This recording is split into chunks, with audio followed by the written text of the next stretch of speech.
Gawe baru Sastro Jabar midangkeun Sanggiwara Radio dina bahasa Sunda. Ajian Rungkah Gelik.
Yelis, singkiat Nyai. Singkiat. Sang Hyang Widi nakdirkeun Yelis, singkiat Nyai. Urang kedah singkiat Yelis. Singkiat Baturai Yelis. Singkiat Yelis. Yelis. Singkiat. Sakit Nyai tong ngantunkeun akang Nyai. Akang teu tiasa hirup tanpa Nyai. Yelis.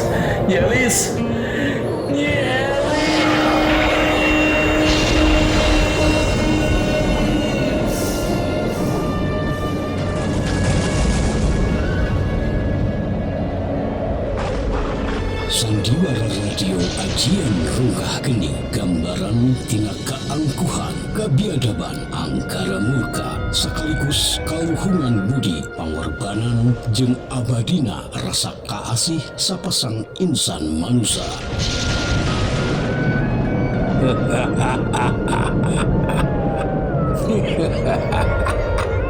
Saha deui anu bisa lawan aing dina waktu ayeuna.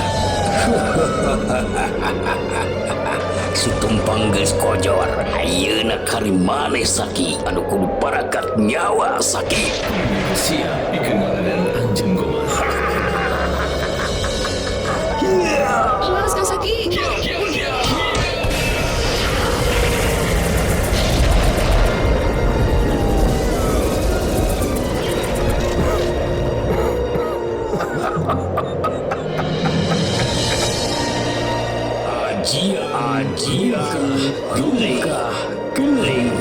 Rungkah Geling. Naskah ditulis ku A. Suryana, teknik sareng montase ku A. Suryana, sutradara Prestiana AS, arrangement ADMS Orkestra.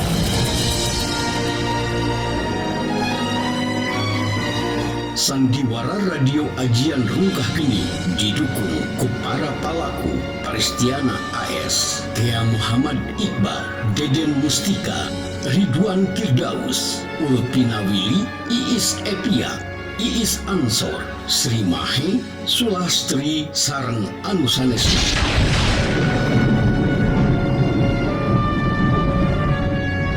Dina pedaran episode anu munggaran ieu ngabantun jejer carios sariak kelayung di Tegalang Galeuh Pakuan.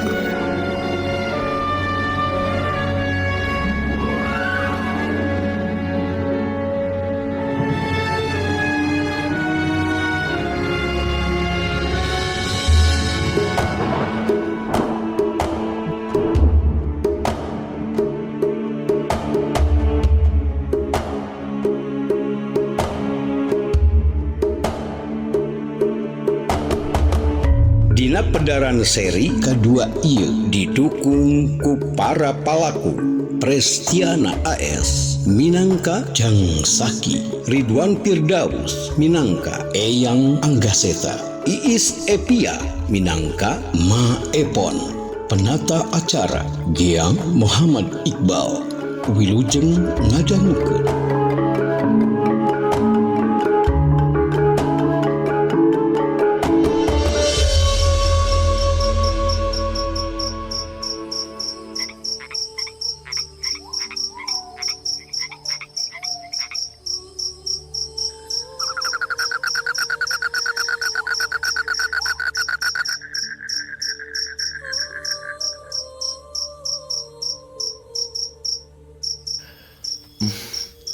Wanci geus ampir tengah peuting jigana ieu teh.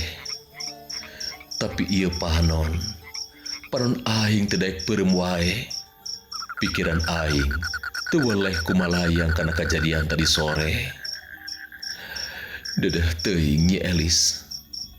Manehna nepi ka ceurik bari indit gara-gara ngadenge omongan Nyi Dewi. Lamun ningali sikepna anu jiga timburuan, nah eta bisa diartikeun yen hate Nyi Elis oge sarua kitu jeung hate aing. Duh, hate aing aya bunga, aya oge sieun. Sieun manehna ngajauhan ka aing. Jadi asa tagiwur hate teh nepi ka teu bisa sare kieu. Aing jadi inget deui ka jenatna Abah. Saurna teh, lamun hate urang keur tagiwur, sok salat terus wirid. Nya kudu kitu sigana mah. Jadi inget bareto Abah teh sok wirid di kamar peteng. Aing rek salat jeung wirid di tempat eta oge.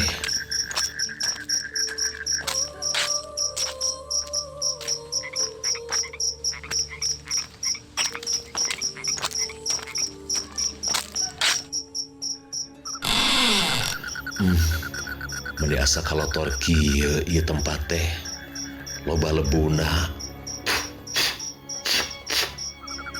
Lambat lancah meni pas liwar kieu teu pernah dibersihan atuh dah. Lantaran indung aing ge sok nyarek lamun aing rek ngabereskeun tempat ieu teh teuing kunaon.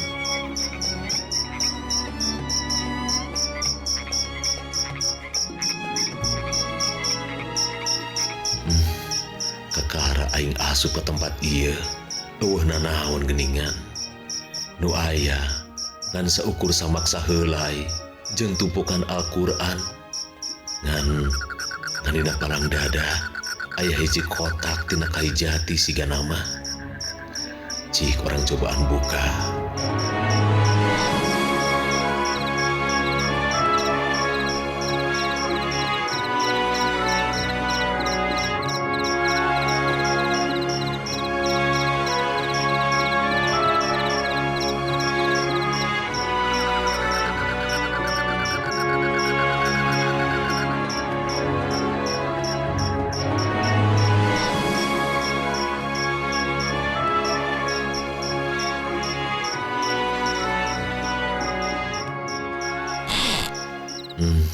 Man saukur aya karembong jeung saceuwir kulit macan geuningan.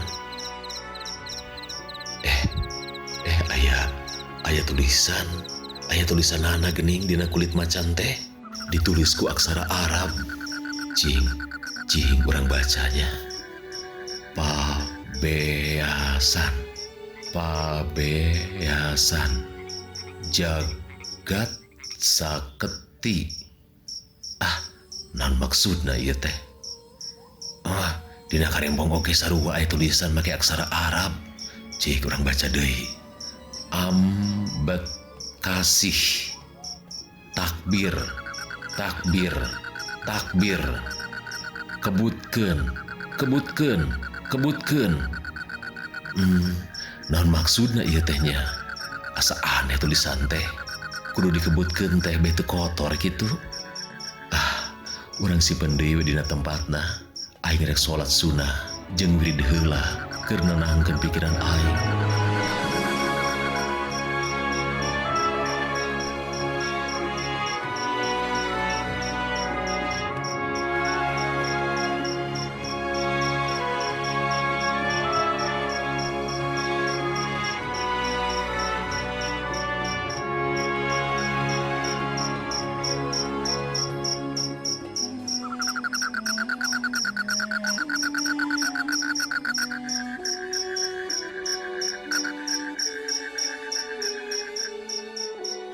أستغفر الله العظيم الذي لا إله إلا هو الحي القيوم وأتوب إليه أستغفر الله العظيم الذي لا إله إلا هو الحي القيوم وأتوب إليه أستغفر الله العظيم الذي لا إله إلا هو الحي القيوم وأتوب إليه لا إله إلا الله وحده لا شريك له له الملك وله الحمد يحيي ويميت وهو على كل شيء قدير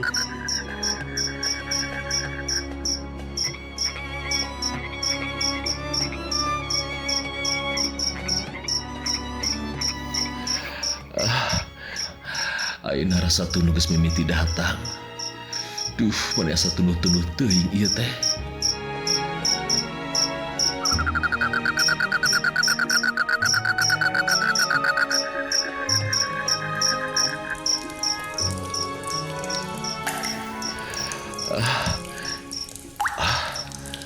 Di mana aing ieu teh nya? Ih, mana asa serem kieu ieu patempatan teh. Mani meredong poe kieu. Asa aya sorak kecelak cai. Jeung asa dina jero guha ieu mah. Nah aing bacig-cigan ka dieu nya. Aneh. Bener. Aing teh di jero guha. Tapi guha naon ngaranna ieu teh? Nah, aing bet bisa kasasap ke tempat ieu. Tapi aing jadi penasaran oge. Cik, rek ajaran asup leuwih jero.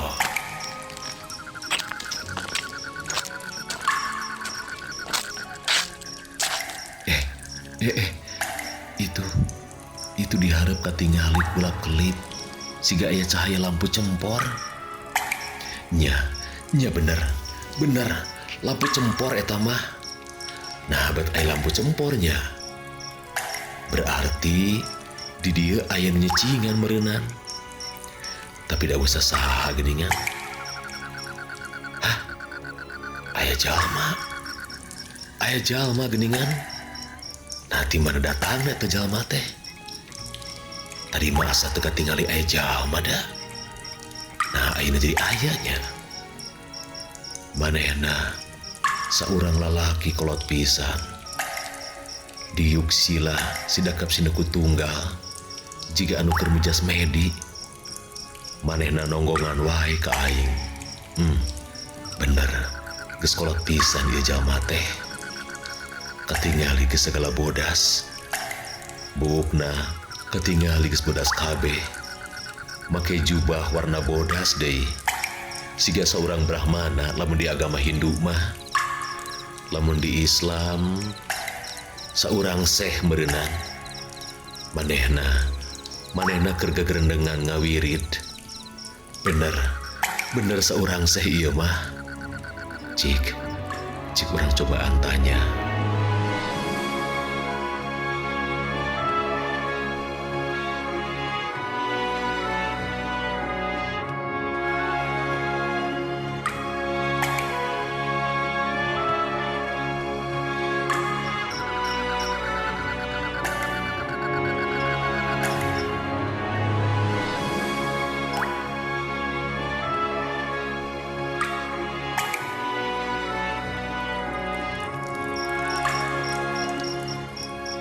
Assalamualaikum Eyang. Waalaikumsalam warahmatullahi wabarakatuh. Manehna nembalan geningan. Tapi tidak daek malikeun awakna. Cik orang cobaan tanya deui. Hapunten Eyang, abdi parantos ngaganggu karena tidak katna Eyang. Abdi parantos tumorojog dongkap ka dieu. Nepangkeun wasta abdi pun saki Eyang. Jisim abdi teh tengah haja kasasab duge ka ieu patempatan Eyang.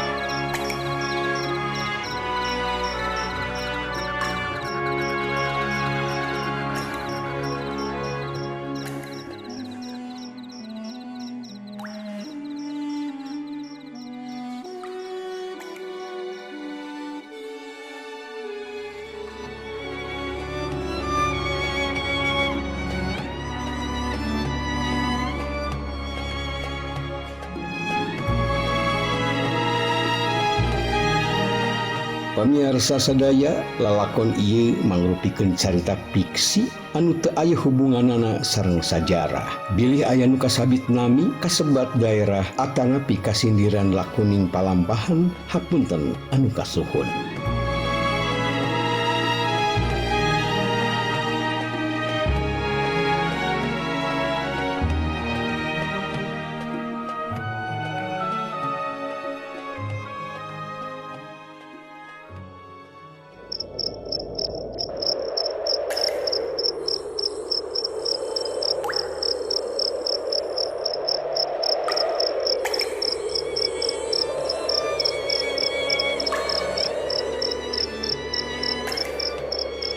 Eyang, upami teu kaabawatan, abdi bade tumaros.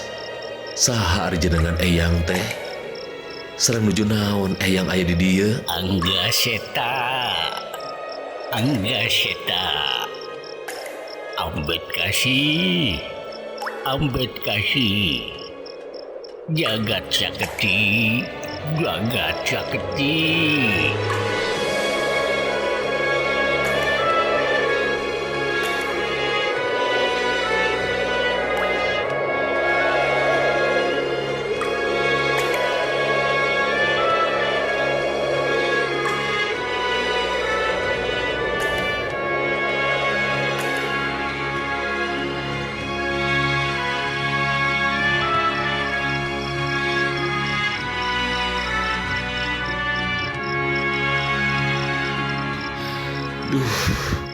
Biar teh ngimpi geningan. Pedah tadi maca tulisan dina kulit macan jeung dina karembong teh berenang. Jadi we kabawa-bawa ngimpi. Tapi rada aneh oge. Lantaran geus babaraha kali aing ngimpi papanggih jeung saurang sepuh anu ngan saukur nyebutkeun hiji kalimah nyaeta Angga Seta. Nah ngaran manehna kitu atawa saukur impian Riwan wungkul. Ngan tadi mah aya leuwihna anjeunna nyebatkeun ambet kasih jagat saketi. Naon artina nya?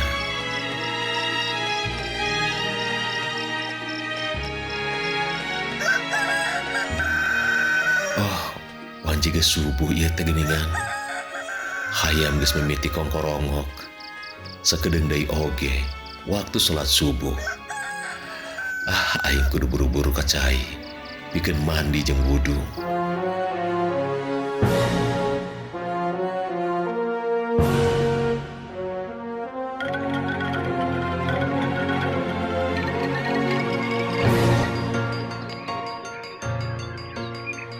Jang Saki diperhatikan ku emak tipe tingkene ujang teh siga anu loba ulang jentul. Aya masalah naon ujang teh? Sok caritakeun ka emak. Teu ayeuna naon emak. Mung dina sababaraha wengi ieu abdi teh sok sesah bobo wae duka kunaon emak. Tapi nalika tiasa ngerejep abdi teh sok ngimpen wae emak.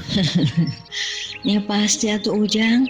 Lamun urang keur saremah tangtuna ge sok sering ngimpi. Sanes kitu mah, ieu impenan teh sami sareng impenan abdi anu kamari-kamari. Oh, ngimpi naon ujang teh? Cik dongengkeun ka emak. Kieu mah, abdi teh sering ngimpen anu sami.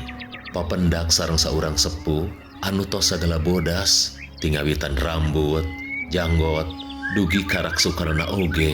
Nganggo jubah bodas mah waktos abdi naros ka anjeunna walaranana angger mah nyebatkeun Angga seta malih wengi tadi mah aya langkungna anjeunna nyebatkeun kieu mah ambet kasih sareng kalimah jagat saketi. Manawi kumaha emutan emak? Angga Seta lain kitu eta teh karuhun Kang Ali. Kumaha mah? Manawi magaduh pangemut anu sanes, nah impenan abdi teh Riwan atanapi mangrupikeun hiji patunjuk atanapi ilapat itu tamah. Teuing atuh Saki eta impian teh ting bener atawa ngan saukur riwan. Mak teu bisa mastikeun. Tapi lamun teu salah, memang zaman bareto waktu kerajaan Kertarahayu keur nanjeur, aya hiji ponggawa pasukan Bayangkara Raja anu katelah Anggaseta.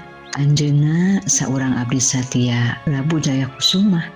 Atawa sangkaranten Rakyat Layaran Wangi alias Kangjeng Sunan Rumenggong, raja di Kerajaan Kertarahayu. Ki Anggaseta ditugaskeun jadi pangawal utama putrina Prabu Jayakusuma. Nyaeta Kangjeng Nimas Rambut Kasih atau sok disamarkeun jadi Kangjeng Nimas Ambet Kasih.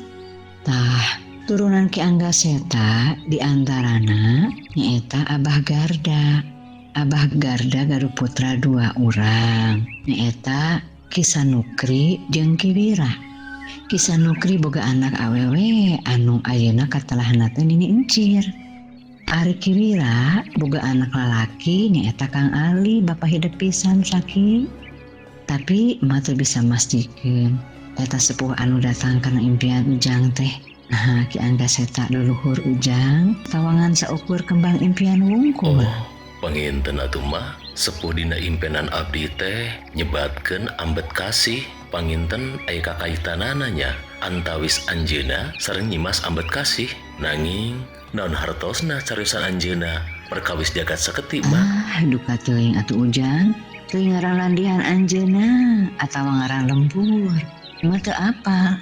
Aya oge anu mah apal mah ngaran saketi teh nyaeta ngaran hiji lembur anu pernahna ditutugan Gunung Batara Guru. Batara Guru palih mana eta teh mah? Teu salah mah Gunung Batara Guru teh di lembur urang mah kakaler. Jalanna ngan jalan satapak ngalewatan hiji daerah anu katelah Cileuncak. Terus mapai-mapai tutugan Gunung Sanghyang. Tapi mage kurang apal Ujang. Mun Ujang hayang apal pisan mah cobaan tanyakeun ka Nini Encir di Poronggo.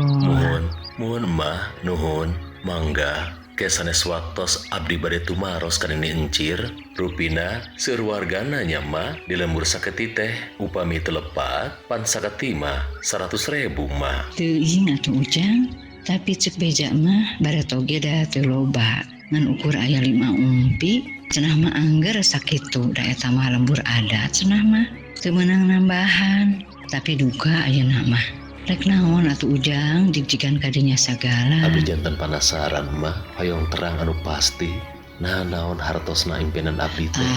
Nah Ujang mani kudu jadi pikiran teuing. Da lalobana mah impian anu mawa harti mah biasana sok kaalaman ku para wali lain saperti urang-urang kieu.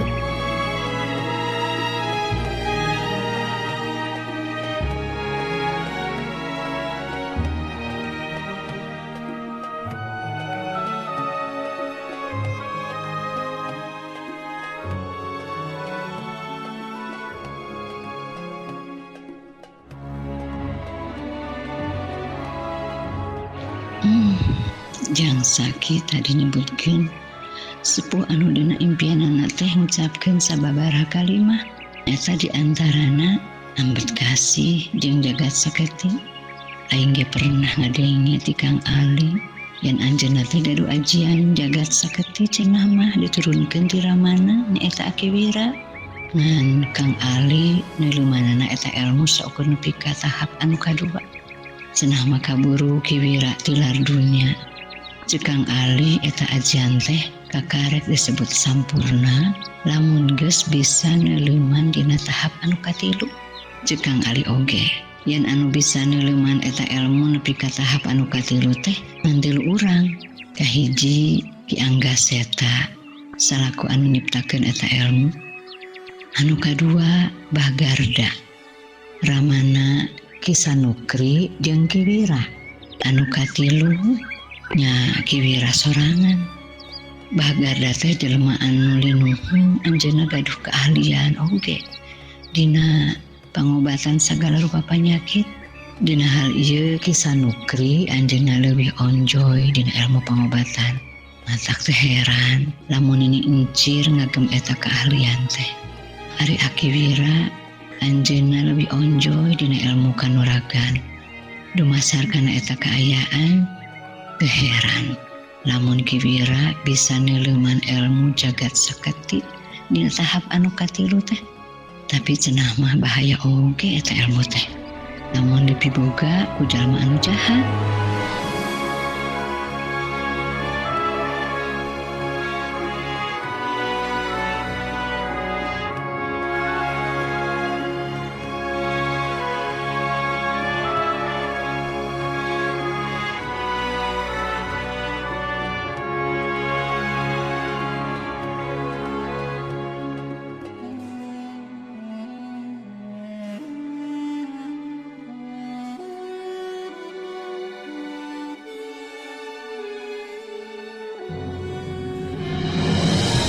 Mung sakitu anu tiasa kapihatur sandiwara radio ajian rungkah geni dina episode Saria Kelayung di Tegalan Galeh Pakuan dina waktos ayeuna.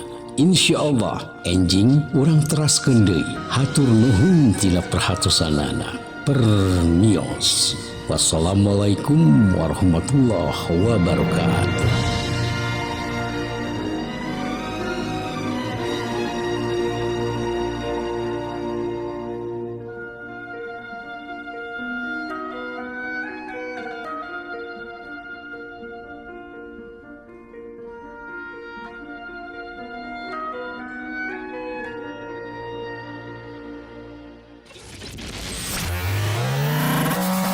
Terima kasih Anda sudah menonton tayangan kami.